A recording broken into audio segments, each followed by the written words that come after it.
That's nice. Thank you very much. Thanks a whole lot. That's back at you. That was fun, that little thing, because you can pedal or you can. It was fun, and that's fun. So today, here's what I'd like to talk about: is snacking. I'm not usually a snacker. I don't know how many people are snackers, or if you 3 meals a day, snackers.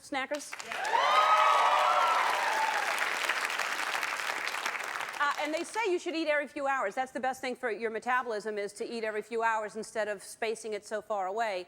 And I would like to do that, although I can't find a good snack food. I'm looking for a good snack food, because here at the office, I don't like the snacks. They're all junk foody. And I don't like the junk food snacks, but I don't like the healthy snacks, you know, the carrots and all that, which leaves me with steak. And that's not a snack, but I love steak. And, but anyway, I'm looking for the healthy snack just to fill up during the day. And if you want something healthy, the only thing that I really like are the nuts, because people say nuts are good for you, like the almonds. But, you know, they say that really you should only have 4 almonds, because who can have 4 almonds? Is there anyone that, that's all, I'm fine, you know? Unless the 4th almond is encrusted in a steak. Not a snake. Not a snake, a steak. I wouldn't eat it if it was in a snake. That would, no matter how much I wanted an almond, just.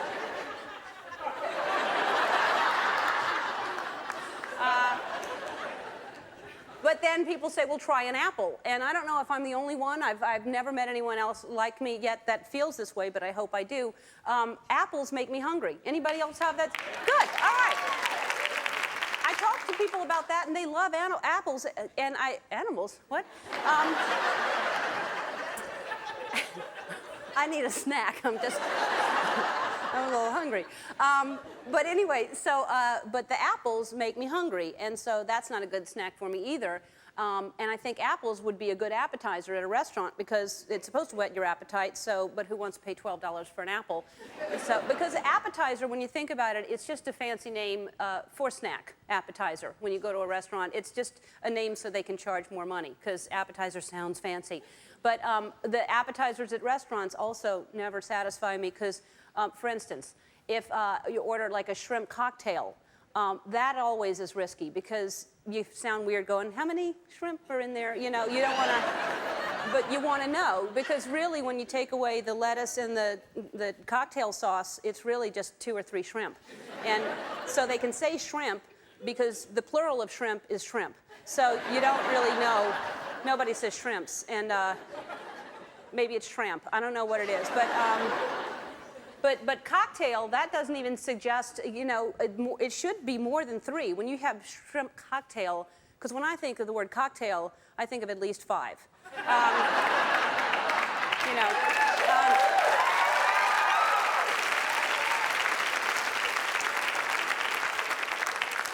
Be it a Manhattan or a grasshopper. But you never see a lot of shrimp. They're skimpy on the shrimp, the people, except if you go to a party and then there's a whole tray of shrimp. Have you been there where there's a tray? They're all lined up facing the same direction like synchronized swimmers. And, and then I also, at parties, I like when you're done with the shrimp, it's time for a big wheel of baked brie, which is only good. You never fix that for yourself when you're just sitting around the house. Just, I'm going to fix myself a wheel of baked brie. Oh, that looks bad at the end of the night, doesn't it? Have you hung out at a party long enough to see what that looks like? And then you're like, you're so sorry that's in your stomach, because... And there's just all kinds of things in it, too. Mostly it's half-eaten. No one ever eats the whole thing of baked brie, no matter how good it is. And there's, like, broken-off crackers in there, a Cheeto, someone's car keys down in there, someone down in there. Just, do you need a ride home? But you know it's bad. Here's what I don't like. You go to parties thinking, you know, I don't need to eat. I'll save a little money tonight, and I'll go and eat at the party. They'll have food out there for sure. Then you get to the party, and there's nothing but a tub of hummus and 9 different kinds of olives. You know, those are the kinds of parties you end up going to the drive-thru on the way home, you know. But this show, to me, this show does not, if this is a food, it's not a snack, it's a full-course meal. That's what this show is. And the first course right now, is dancing.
It's Friday, and you know what that means? It's time for What's on Your Mind?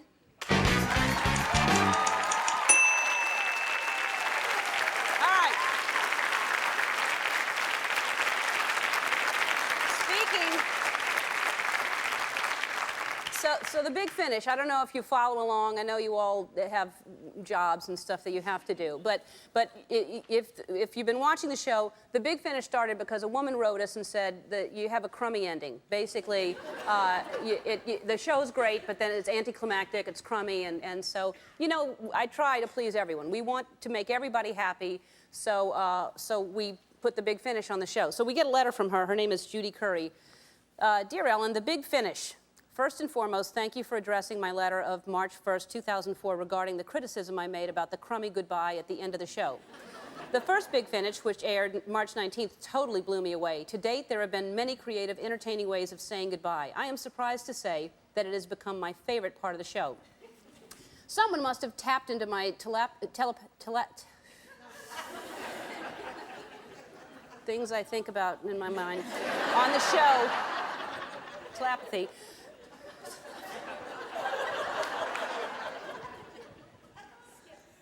On the show, which aired yesterday, March 31st, when you and the riffraff threw the ultimate kiss as the big finish. Priceless. Most of us grew up with the dating game, however, their farewell was hardly on such a large scale. On your show, that was the point. Bravo! The big finish is another one of your successes, Ellen. It's unique and lends anticipation. How many shows suggest the viewer to stick around only to confirm there's nothing more except for the credits? We want the big finish. Bravo, Ellen. Bravo. Judy Curry. Okay,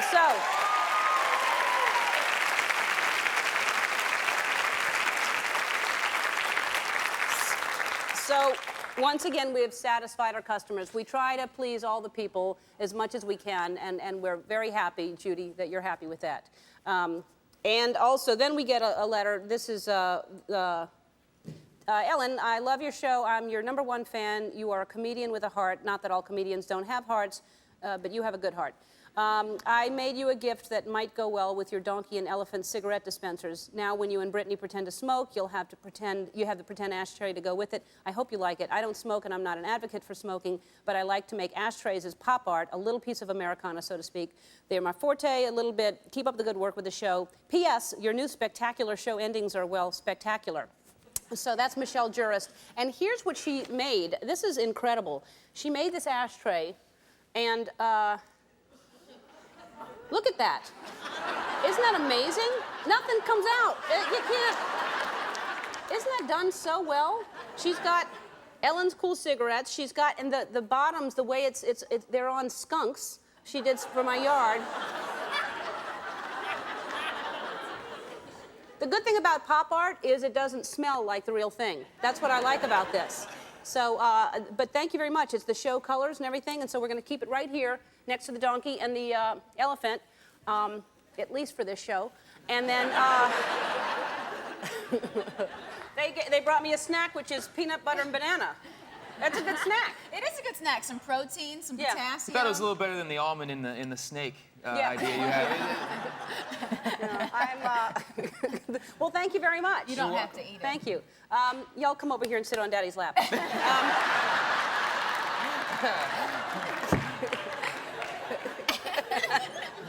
I'm gonna eat this later. If I eat it now, I'm gonna be like my mouth. no, I can't Should eat brought it right some now. milk with it or something. All right, yeah. I don't have any milk right now. All right, so and I'm sure it's good with gin too.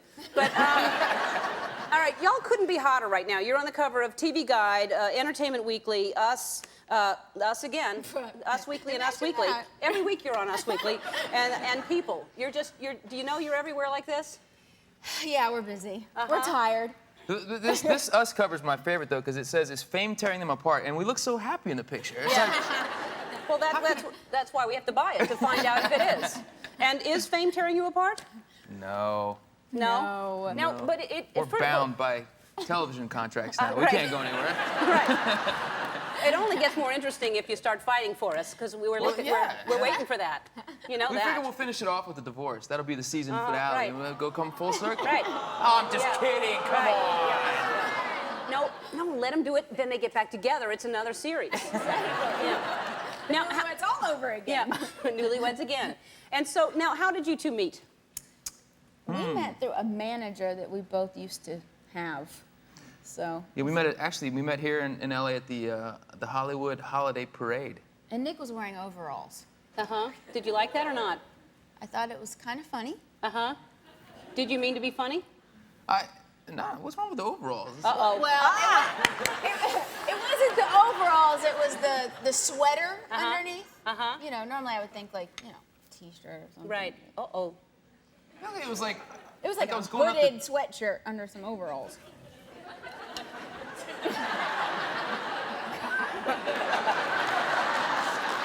Wow. Yeah, see?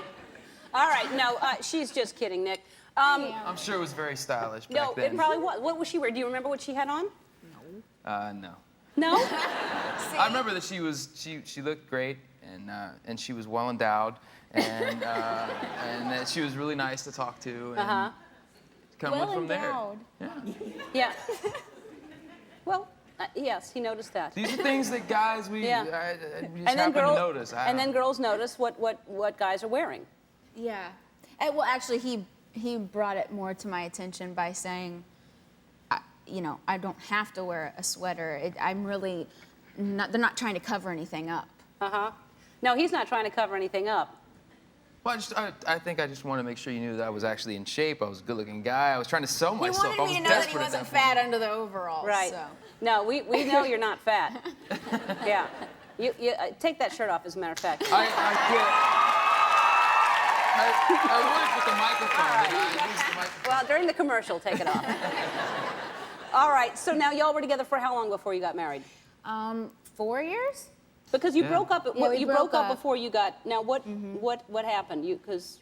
Well, we got together when I was 18, so he's been my only love, but it was very early. So I thought that I wanted to experience the whole dating thing before I actually did settle down, and it was. That's not a bad idea. Yeah, yeah. but- So I know now I won't ever look back and, you know. It was say, actually probably the best regret thing that marrying him. best thing that ever happened to us, I think. Yeah. You know? Because It you was, obviously had dated before. You wouldn't want to not experience dating, right? Well, I mean, I'd been with her since she was 18, and I had gone to college, and I'd been on my own a little more than she had, so it was an opportunity for her to kind of figure herself out, you know, before we talked about getting married and stuff. So. And how many people did you date? One. She really played the field Wow, while she was so away. You know for sure this is. Yeah. I'm the marrying girl. Like I was always meant to be married Right. a long time ago. So. All right. Yeah. Well, and now who knows? You wouldn't have the series. Exactly. Yeah. You would have a dating series, probably. All right. So, and now, how do you? Because I was asking you today. You're here without the cameras, but normally they follow you. What is that like to have people taping you? How do you get used to the cameras around you all the time? I don't know if you ever really get used to it. You get more used to it. The first 2 weeks of filming, it's really kind of surreal, and then you start to get used to them being there, and they're actually very good about keeping space and trying to let you be, you know, who you are and live your life the way. But you never do, get completely used to them being there. Yeah, and you have to put the mic on, and it's just not normal. you Yeah, know? exactly. You've constantly got a mic pack on. Yes. And if they have a boom, do you ever just like try to leave and close the door, and they're like out there with the mic outside the door? Well, the weirdest thing is in our family, when where we watch TV, they have this little potted plant, and inside the potted plant is a camera that turns like this. So you'll sit down and hear it go, and you look over, and it's like, anywhere you go, it's like Big Brother, you know, they've got you covered. Oh, that's It's at the bedroom yeah. and the bathroom. The bedroom and the bathroom are off. Well, we still know what goes on in there, thanks to you. Yes, I know. Yeah. All right, wait, we have to take a break. I have so many questions for you, but we'll be back after this. We're back with Jessica Simpson and Nick Lachey.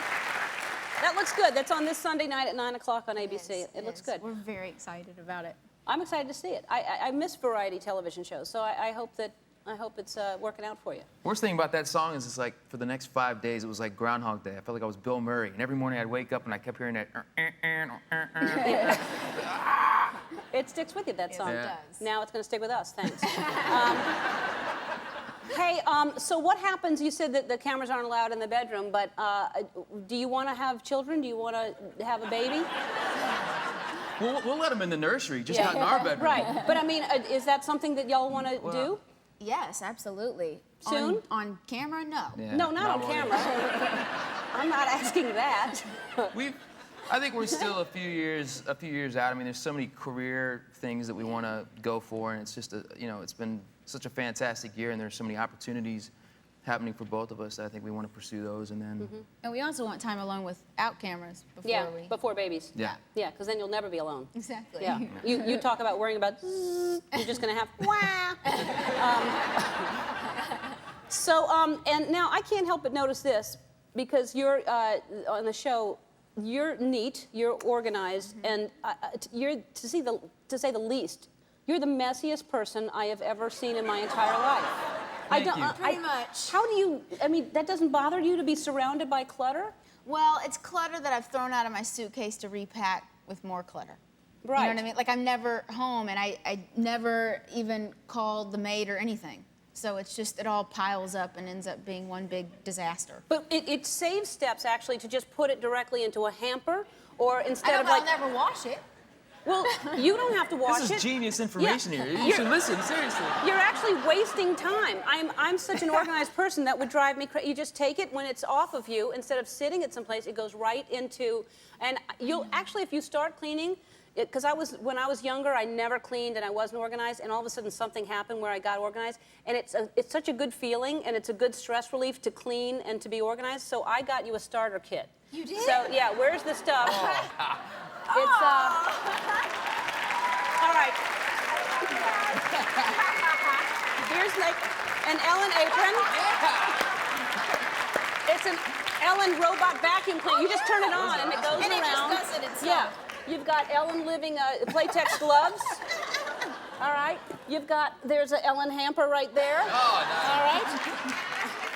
All right. And of course, you've got Ellen Glow. Don't spray this on and lick it. This is not edible stuff, like yours. All right, so anyway, you've got all this stuff, and I'm telling you, you're going to enjoy it. There's a Swiffer. you. I know you like the Swiffer. I do like the So you got Swiffer. an Ellen Swiffer and Ellen And I do apron. love Windex. Good. Well, then you're all set. I just think that's so fun. Yeah, I don't it know is why. fun. The only reason you like Windex is because you clean your diamonds with it. You don't even use it on the mirrors. You clean your diamonds with Windex? Yeah. Well, that's good to know. All right. You're going to come back and sing for us a little later, and thank y'all so much for Thank being you. here.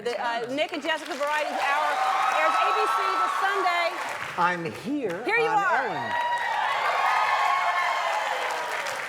I want to tell you, everybody that I know is thrilled that I am on your show.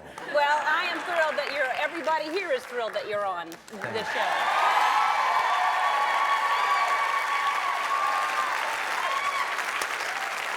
This is great. It's about time. I don't know why you haven't been on sooner. Well, you know what? I have been working and traveling. And as soon as I stopped traveling, I put my suitcase down, walked out the door, and here I am in your Oh, chair. really? Is that how it happened? Yes, that's how it Well, happened. thanks so much for It's a rushing right pleasure. over. Sure. And I love Arrested Development. I've been talking to people about the show since I was aware of it. It's a great show. It's so Great show. And Ron Howard executive produces. He's an executive producer, and Mitch Horowitz, it came out of his brain. Yes. He is brilliant, and Yes. then the cast is just unbelievable. And you know, they're a very tight group, and now I came in as a guest star. I was only going to do one, and I've just done my 6th. So it's really great. It's so creative. It's such a good show. Mitch he's so funny. God, he's smart. Like, you know, Jeff Tambor, Jason Bateman, Jessica Walter, Portia de Rossi, Yeah. who can do anything. Yeah. No, it's a great show. It's a really good show. You know, you're never going to get away. We have to talk about, because the memorabilia that, you know. I have that. You do? Yes, I do. Look, the only thing is my thumbs don't work anymore. No, really? It's good to remember how it was. Look at this outfit. Did you ever wear anything like this on the show? I wore those jeans and Really? they shrunk them down. Really? Is that right? You know, they're shrinky dinks. You know, remember them? Yeah. Yeah, No. those are my pants. No, I don't remember Shrinky Dinks. Okay. And then a button, Fonzie for president. And, Yes, I would coloring just book. protect our troops if I were president, but that's all right. Yeah.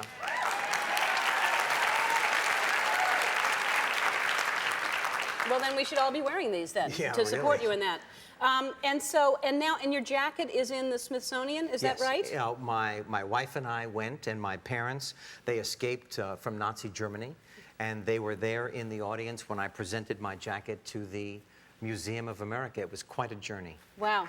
Well, that's really cool.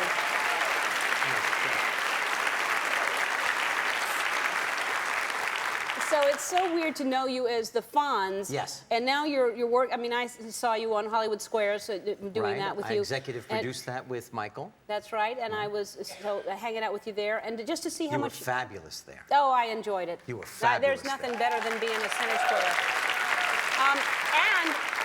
And now you're. Well, these are for you. You're in. I know. I saw but I want to tell people about them because I think it's such a great idea. You're an author of children's books now. Right. And tell people why and what the deal is. Okay, so I'm so proud of this because I was, you know, when I grew up, I couldn't read and I couldn't spell and I couldn't do math. I couldn't do science. I couldn't do physics. I couldn't do anything but eat lunch, actually.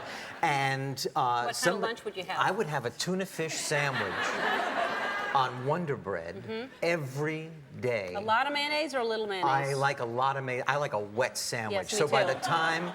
the time I took off the wax paper, because at that time it was wax paper, Right. you couldn't pick up the bread. It was just like, you know what I mean? Yeah. I like it. Especially when the pickle juice is in there. If you have sliced pickles, the pickle juice mixes with it I and it had gets pickles soupy. on the side. Oh, I see. Yeah. Okay. And then, but I did. So Okay. then I couldn't read. So somebody suggested, a person by the name of Alan Berger said, hey, why don't you write a book about your dyslexia?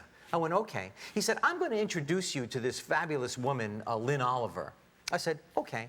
So then we met and we got along, and then Deborah Dorfman at Penguin Putnam said, okay, we'll publish your books. And then I had one, and now we have 5. There are 5. That's great. And I signed these all to you. The last one will be in stores in a month, the night I flunked my field trip. And see, and here's a great thing. There's a painting on each cover. You didn't know that, did you? No, not yet. Yeah, okay. I like all the titles. I like Niagara Falls or Does It? Right. I got a D in Salami, Day of the Iguana, and the Zippity Zinger. The night I flunked my field trip. These are great. Now, because I once in a while feel like I have a little form of dyslexia One also. out of 5 people do. And the great thing is, or the great I think is that Hank Zipser, really, it's my life, you know. But he's in the 4th grade. He finds out for the first time that he's got a learning challenge. But he's a great kid, and he's funny, and he's resourceful, and he's got great friends, you know. And so I just Well, thank you. I love them, and we're giving them to everyone in the audience today. Hi, Hugh. How are you? I'm having an hell of a time, Ellen. How's That's that? good. That's good to come back. That movie looks. We've seen so many people that have been in the movie here, and everyone is raving about the movie. Well, you saw a bit of action there, and there's a bit of music that you And got it's from funny. Annie yesterday, and it's funny and it's romantic. Yeah, it's a bit of everything. It looks good. And so now you're from England. I am. Where? What part?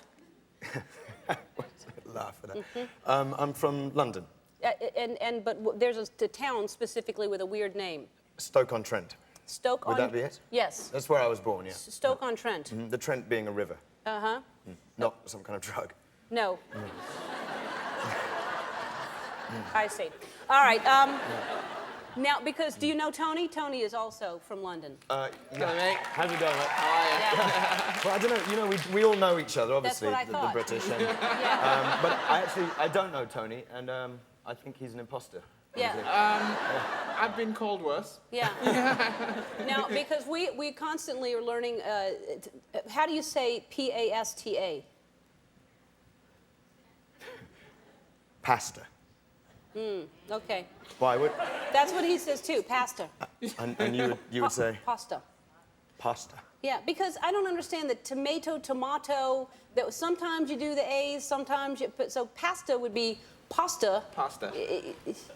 Like the song. Like, I actually know somebody who runs a small theatre who was auditioning for a musical, and you know, you come in with your sheet music and you give it to the pianist and you just sing whatever song you prepared, and this woman came in and started singing, "You say tomato, and I say tomato. You say potato." So, yeah, it gets confusing sometimes. Yeah. Right. Which is really the way the song should be sung. Well, yeah. Depending on which side of the Atlantic you're Exactly. on. Yeah. Or you would just say, you say tomato, and I say tomato. Absolutely. Yeah, depending on the, yes. So, now, and are you scared of birds? That's another thing. I don't want to know if it's a I London can hear him thing or laugh. not. Yeah, I am. Is that an English thing as well? Are you really? Well, no, but I've just moved into a new flat, and it's like the pigeon population of London have some kind of campaign going against me. The first day I moved in, one of them dive bombed my window and smashed the pane of glass. Was it okay? The pane of glass was, or the pigeon? The pigeon. I don't care I about your never saw glass. the pigeon, so I mean, I'm Okay. assuming it. Another one then came, And a maybe the flat- same one came A flat, back. just so we know here, is an apartment. Is an apartment, yeah, Okay. yeah. So your flat is on the 18th floor. Absolutely. And a pigeon flew into the window. And when they're not dive bombing it, they're laying eggs on my balcony. Oh, so you get to watch them all? Which is kind of lovely until they hatch. That's and what then Nick and Jessica are going to do. they They're turn going to into be the- on the balcony. And we can just, Yes. yeah. Yeah. So And then- you're watching little babies. Yeah, it sounds lovely, but you know, I don't know if anybody else has a problem with pigeons, but they kind of scrabble around and they mew, and it's kind of repulsive, I found. To scrabble around and mew? Well, for their mother, you know, they want their mother to come and feed them worms, I suppose. No, they don't eat worms. What do You're you think thinking they of, eat? well, I don't know. Well, pigeons eat just about anything, but Yeah. But so you don't like the mewing? No, I find They it. kind of go kind of like that. Is that upsetting you? I sit in my apartment at 3 in the morning with the lights on because of that sound. Yeah. Does this bother you? No, that's an owl. Yes. Yeah, that's okay. Yeah. It bothers him, though. All right. Well, now Yeah. we're out of time, and we haven't talked about the movie, but it's Ella Enchanted. It is, And yeah. it's in theaters today, and it looks really creative and funny and smart, and it's for kids, and it's for adults, and it's for everybody, which is a good movie to have in theaters right now. Absolutely. So congratulations, and don't go away. The Big Finish is next. Don't leave.